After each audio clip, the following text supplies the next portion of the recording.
Hello बच्चों, तो आज की क्लास में हम आगे कंटिन्यू करेंगे जिसमें हमारा टॉपिक होगा एंगल्स, जिसमें हम दो तरह के बारे में पढ़ेंगे। पहला हमारा होगा एक राइट एंगल और दूसरा हमारा होगा एक स्ट्रेट एंगल।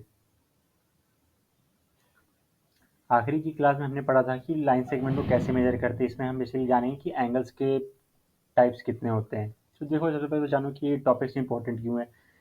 मेन देखो हमारा क्या होता है, सबसे पहले अगर हमारे पास मेन होता है नेचर में, हमारे पास होते हैं शेप्स। कोई भी शेप, जैसे कि ट्राइंगल ले लो, सर्कल, कोई ट्राइंगल हो गया, फिर यहाँ एक रेक्टेंगल हो गया, स्क्वायर हो गया, एक यहाँ पे पेंटागन हो गया। तो इन सारे शेप में एक चीज़ क्या कॉमन है कि हमें इन सब के जो लाइन सेगमेंट से बने होते हैं जिन्हें हमें मेजर करना होता है। जैसे यहाँ पर देखो, ये हमारे पास ये सारे जो साइड्स हैं इनको बोलते हैं ये लाइन सेगमेंट। और यहाँ पे ये और हर दो ये, और मैंने एंगल्स में क्या बताया था कि जहाँ पर भी दो लाइन सेगमेंट्स आकर मिलते हैं वहाँ हमारे पास बनता है एंगल। तो यहाँ देखो, यहाँ एंगल है, यहाँ एंगल है हमारे पास, इसमें यहाँ एंगल है, यहाँ एंगल है, इसमें भी यहाँ एंगल है। तो बेसिकली तो हमें इसलिए बस जानना है ये सारा कुछ एंगल्स और उसके बारे में। देखो इसमें क्या है, तो एंगल्स में हमारे पास पहला हुआ हमारे पास राइट और दूसरा हुआ स्ट्रेट। देखो, आपने अपने ये ज्योमेट्री क्लास में पढ़ा होगा कि यहाँ पर हमारे पास, अगर मैं यहाँ एक कंपास बनाऊँ, तो यहाँ हमारे पास नॉर्थ होता है, उसके अपोजिट साउथ होता है, इस तरफ हमारे पास ईस्ट होता है और इस तरफ हमारे पास वेस्ट होता है। अगर आप नॉर्थ की तरफ खड़े हो, अगर आप यहाँ पर आप खड़े हो, यू आर हियर, ऊपर, आप ऊपर हो, तो आपके एकदम सामने होगा नॉर्थ। और अगर आप नॉर्थ से थोड़ा सा एंटी क्लॉकवाइज घूम जाओगे अपने राइट की तरफ, तो आप पहुँच जाओगे ईस्ट की तरफ। और फिर से दोबारा आप ईस्ट से घूम जाओगे एंटी क्लॉकवाइज, तो आप देखोगे साउथ की तरफ, बिल्कुल ऑपोजिट नॉर्थ के। तो देखो यहाँ पे क्या है, ये हर एक टर्न जो आप लेते हो वो होता है 90 डिग्री के बराबर। 90 डिग्री यानी कि एकदम परपेंडिकुलर जिसे बोलते हैं, इसे हम परपेंडिकुलर भी बोलते हैं, परपेंडिकुलर। और इसका सिंबल होता है ये वाला। इस तरह से हम परपेंडिकुलर बस दिखाते हैं मैथमेटिक्स में। तो जब जब आप एक एक ये टर्न लेकर आप ये आपका होता है वो डायरेक्शन फेसिंग बदलता है, तो हर बार एक 90-90 एंगल पर होता है। तो उसी तरह से अगर यहाँ पे एक 90 है, तो ये पूरा हमारा एक पूरा 100, ये भी हमारा 90 होगा। और इन दोनों को हमने जोड़ दिया तो हमारे पास कितना आएगा, 180। तो यहीं पे हमारे पास देखो दो तरह के एंगल मिल गए, पहला में मिल गया 90, दूसरा में मिल गया 180। और इसी हम 90 को बोलते हैं राइट एंगल, और इस 180 को बोलते हैं हम स्ट्रेट एंगल।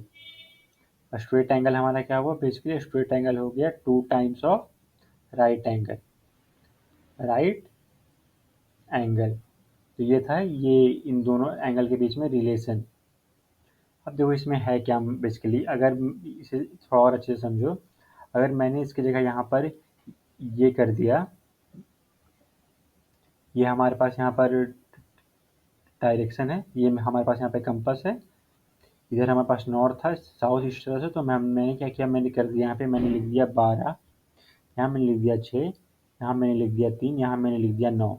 अब बताइए, थोड़ा जाना पहचाना दिख रहा है। अब यहाँ मैंने कर दिया 1, 2, 4, 5, 7, 8, यहाँ 10 और यहाँ 11। तो ये हमें क्या मिल गई, एक फेस ऑफ क्लॉक।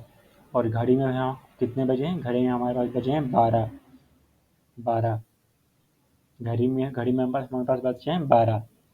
और अगर इसी तरह से अगर पूरा हमारा एक ही दिन निकलता है, पूरा हमारा, सॉरी मतलब आधा दिन निकलता है, तो ये 12 घूम फिर कर दोबारा फिर वापस यहीं आ जाता है। इसको हम क्या बोलते हैं, 360 डिग्री। 360 कैसे, ईच हमारे पास कितना है, 90, 90, 90, 90, हर तरफ से 90-90 घुमा, ये हो गया 360। और 360 को हम क्या बोलते हैं, वन कंप्लीट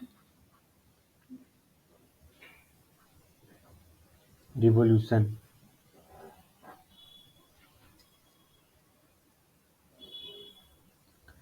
360 को हम क्या बोलते हैं, वन कंप्लीट रिवोल्यूशन, जब ये पूरा एक चक्कर मारता है। अब देखो यहाँ पर क्या सीन है,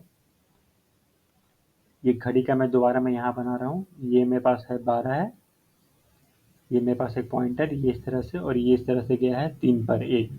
ये कांटा घूमकर अब इस तरफ आ गया है, ये जो कांटा था मेरा यहाँ पर, ये घूमकर अब इस तरफ आ गया है। इसको हम क्या बोलते हैं? One right angle rotation. उसी तरीके से हमारे पास ये, अगर ये कांटा घूमकर दोबारा हमारे पास यहाँ आ जाए, कहाँ पर? 6 पर, तो इसको हम फिर बोलते हैं, एक्चुअली दोनों को मिलाकर, इन दोनों को मिलाकर हम बोलते हैं कि इसने कितना कर लिया है? One straight angle rotation. अब देखो मैं क्या बोला, मैंने बोला कि ये जो घड़ी है मैंने इसको 4 हिस्सों में बांट दिया। ये कैसे? तो इसको हम बोलेंगे 90 डिग्री एंगल पर घूमा तो इसको हम बोलेंगे वन राइट एंगल। ये घूमा पूरा 180 डिग्री पे तो इसको बोलेंगे स्ट्रेट एंगल। ये तो दोबारा हमारा घूमा जिसको हम बोलेंगे 3/4। 3/4 कैसे? देखो कितने हमारे पास हिस्से थे? 4 हिस्से थे। हमारा पहले वो क्वाड्रेंट को हम बोलेंगे 1/4, दूसरे को हम बोलेंगे 2/4, तीसरे को बोलेंगे 3/4 और चौथे को हम बोलेंगे 1। 1 यानी कि 1 कंप्लीट रोटेशन। 1 मतलब क्या हुआ? 1 कंप्लीट रोटेशन। और यहाँ अगर 2 से मैंने काट दिया तो इसको हम बोलेंगे हाफ। जैसा कि तुम देख सकते हो 1 स्ट्रेट एंगल यानी कि हम इसको हाफ है, ये हाफ रोटेशन भी बोलते हैं। इसको हम हाफ रोटेशन भी बोलते हैं। कैसे?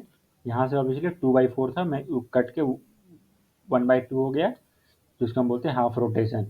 सो बेसिकली हमारे पास इस टॉपिक में बस ये जानने के लिए इतना ही था हमारे पास, कि हमारे पास एंगल्स हैं, और एंगल्स को एक तो हम बोलते हैं राइट एंगल जिसकी वैल्यू होती है 90 डिग्री, और एक होती है स्ट्रेट एंगल जिसकी वैल्यू होती है 180 डिग्री। और स्ट्रेट एंगल बेसिकली होता है 2 टाइम्स ऑफ राइट एंगल। और एक हमारे पास होता है 360 डिग्री, तो इसको हम बोलते हैं one complete rotation. One complete rotation. और आगे की तो इस क्लास में इतना ही बच्चों, और आगे की क्लास में हम जानेंगे कि ये एंगल्स भी अब और कौन तरह के प्रकार के होते हैं, acute, obtuse and right. Obviously यही वाला, इसकी भी एक स्पेशल प्रॉपर्टी, इन सब की कुछ प्रॉपर्टीज़ है। हम इनके बारे में आगे वाली क्लास में कन्वर्ट ये जानेंगे। सो आज के लिए इतना ही बच्चों, मिलेंगे अगली क्लास में। Thank you.